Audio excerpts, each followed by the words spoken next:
Thank you. এইটা আবার কোন ধান্দা? কোনো দান্না মান্দায় কাম হইব না।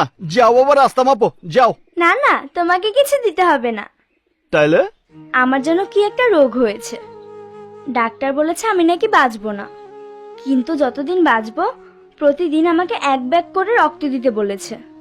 কিন্তু যারা আমাকে রক্ত দেয় আমি তাদের কাউকে চিনি না, তাই আমার সাথে যাতে দেখা হয় তাদের সবাইকে আমি ফুল দিয়ে থ্যাংক ইউ বলি। আমি তো তোমার রক্ত দেই নাই। তাতে কি, আগামীকাল হয়তো দেবে। এই যে মামুনি, আমি তোমাকে সারা মহল্লা খুঁজে বেড়াচ্ছি। আমি না বলেছি আমাকে না বলে তুমি কোথাও যাবে না? যখন আমি উপরে চলে যাব তখন যদি তোমাকে বলার সময় না পাই, তাই আগে থেকে প্র্যাকটিস করছি, যাতে আমি হুট করে মরে গেলে তুমি কষ্ট না পাও। এমন কথা বলো না মা, আমি আমার সবকিছু বিক্রি করে তোমাকে বাঁচাবো, তোমাকে আমি মরতে দেবো না মা। মরতে আমিও চাই না বাবা, আমিও চাই না তোমাকে ছেড়ে যেতে, কিন্তু আমার চিকিৎসার এত টাকা তুমি কোথায় পাবে বাবা? সব ব্যবস্থা হয়ে গেছে মা। এই দেখো, আমি টাকা নিয়ে এসেছি। এই টাকা বসকে দিয়ে যদি জায়গাটা ছাড়াতে পারি তাহলে তোমার চিকিৎসা হবে, তুমি হাসবে, খেলবে, ঘুরে বেড়াবে। চলো চলো মা। সালাম আলাইকুম বস। ওয়ালাইকুম আসসালাম। বস, আমি গরিব মানুষ, জীবনের সমস্ত সঞ্চয় দিয়ে 300 ফিটের পাশের জায়গাটা আমি কিনেছিলাম। জায়গাটা ছাড়া আমার তেমন কিছুই নেই। বাড়ির সবকিছু বিক্রি করে আপনার জন্য আমি 1 লাখ টাকা নিয়ে এসেছি, চেতে বেশি। ওই মিয়া শুনেন, 1-2 মধ্যে সিস্টেম করে ফেলামু। বচ কি রাস্তার মিসকিন নি? 10 লাখ টাকার 1 টাকা কম হইলে জায়গা হজম হয়ে যাইব। ভাই দয়া করেন, আমার পক্ষে আর টাকা দেওয়া সম্ভব না, তবে কথা দিচ্ছি যদি জায়গাটা বিক্রি করতে পারি তাহলে পুরো 10 লাখ টাকায় বসকে দেবো। বাকির নাম ফাঁকি। সিস্টেম, ওনার জায়গা ওনারে বুঝাই দিয়ায়। হ্যাঁ বস, এটা আপনি কি কইতাছেন? ওই জায়গার দাম না হইলো 2 কোটি টাকা। বাড়তি কথা আমি পছন্দ করি না, আমি যা কইতাছি তাই কর। পিকে বস 10-15-20 বুঝি না। কাল থেকেই ফুলের চিকিৎসা হওয়া চাই। ওকে বস। সব দায় দায়িত্ব আমার। আমারও একটা বইন আছে, আজ যদি ওর কিছু হইতো আমি কি ওর চিকিৎসা করাইতাম না? বস আমি কথা দিচ্ছি, জায়গা বিক্রি হলে জায়গা আপনার বিক্রি করতে হইব না, জায়গা বেচা আমার বোনরে বিয়া দিয়েন। বস হ্যাঁ? আব্বা জানে তো ফোন করছে। আমি দেখ কি কয়। বস হালকা চাপ লই তুইব, আব্বা জানাইতাছে। হ্যাঁ সিস্টেম, লাল বাতি অন কর, সাইরেন বাজা।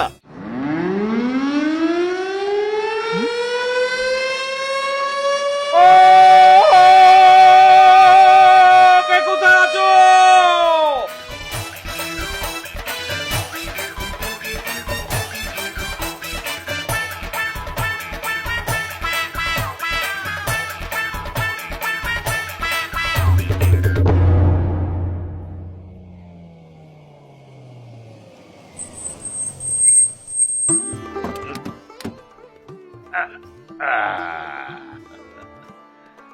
আরে এসো এসো ডাক্তার আদনান, দেখে যাও।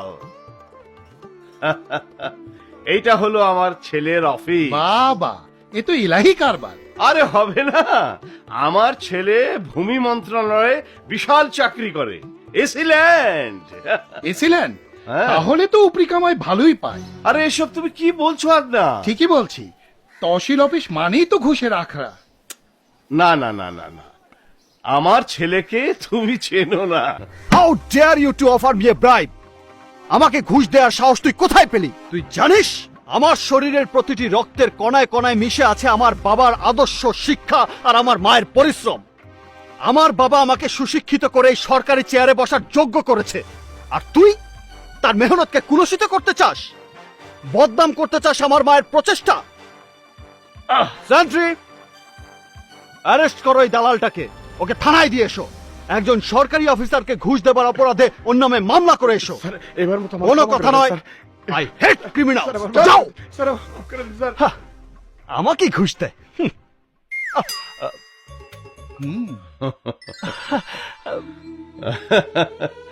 বাবা তুমি কখন এলে? আমাকে ফোন দিয়ে আসবে না? আরে ফোন দিয়ে আসলে আমার ছেলে কত বড় মনের মানুষ হয়েছে তা তো বুঝতে পারতাম না। কেমন আছিস? ভালো বাবা, খুব ভালো। আই সিস্টেম, মিস্টার মাজদান। স্যার আরে আবা- না না না, তোকে ব্যস্ত হতে হবে না। ও, পরিচয় করিয়ে দিই, আমার স্নেহপল্লীর ডাক্তার, ডাক্তার আদনান। আসসালামু আলাইকুম। ওয়ালাইকুম আসসালাম। আমরা এসেছিলাম মিটফোর্ড থেকে স্নেহপল্লী হাসপাতালের জন্য মেডিসিন নিতে, কিন্তু তোমার বাবার পিড়াপিড়িতে তোমার অফিসে আসলাম। আপনাদের মেডিসিন নিতে মিটফোর্ড যেতে হবে কেন?